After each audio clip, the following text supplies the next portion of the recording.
So when you're applying to medicine or dentistry and you either write your personal statement or get to interview, you will probably at some stage talk about some article or book that you've read. Now, when you get to that stage, if you want to not be the 1000th person that's talked about do no harm, this is going to hurt when breath becomes air, and actually want to separate yourself, in this video, I'm going to talk about 3 books that are firstly going to help you improve your life and become smarter, but also are relevant to your medicine and dentistry interviews that are going to help you separate yourself and give them something different and interesting that is actually going to arouse their interest and curiosity, rather than just repeat the same books that will bore them to tears after having heard them thousands of times at this stage. So the first one is Why We Sleep by Matthew Walker. Now, if you follow Matthew Walker on X, you will see that he labels himself the sleep diplomat, which is a very quirky name for basically somebody who is a sleep scientist. If you're not already aware, there have been leaps and bounds in advances in the world of sleep science and research,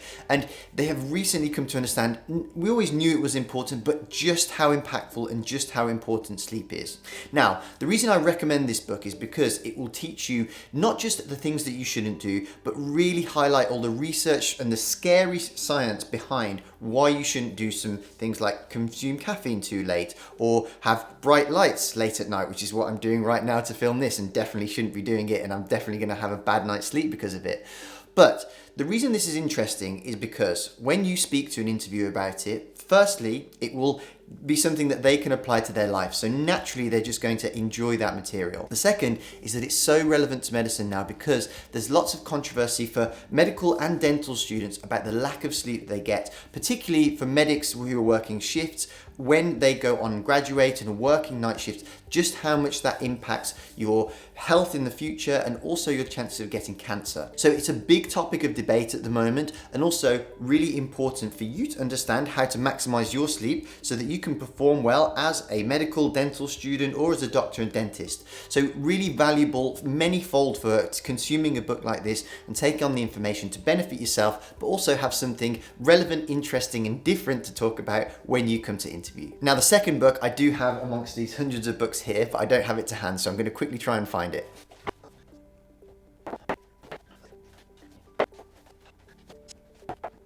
So as you can see, I had some difficulty finding it. I have 4 of books by this guy, all of which I would recommend. I couldn't find the one that I really wanted to recommend, but this one is equally as good. This is Fooled by Randomness by Nassim Taleb. Now, the other one that I really like is Anti-Fragile, but that's only because it's the most recent one.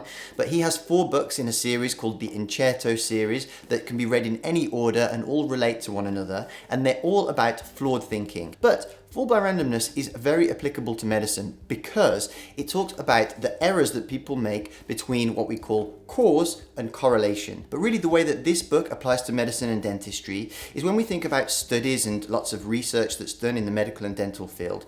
Here, this book is talking about how often a lot more things are attributed to chance than we think. A lot of time, he uses the examples in this because he comes from a finance background, but applies it to everything like medicine and all other areas, the environment, climate change, lots of really interesting stuff. It's very intelligent thinking because ultimately all his books are about flawed thinking and picking holes in that. Then just by reading them, they make you smarter. But what he's talking about with this is that sometimes he talks about, again, in his background of finance, where traders would be on a really hot streak and they think that it's their skill or a certain thing that they do and actually attribute their success to that skill. However, when they bomb or they don't do particularly well, they attribute it to bad luck.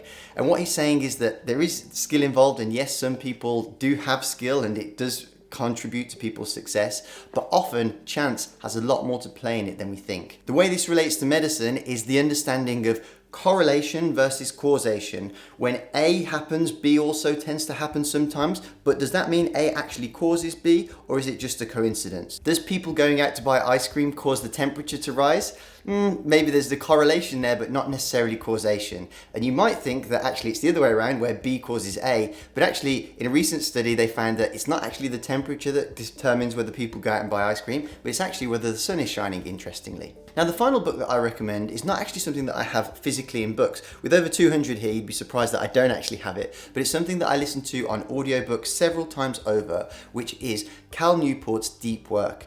Now, again, this is very loosely related to medicine, The book is basically about how much you can achieve with work, whether it's research, studying, whatever it is, with really deep, intense periods of focus that mean that you don't need to spend as much time, but it's more about the quality of time that you're spending.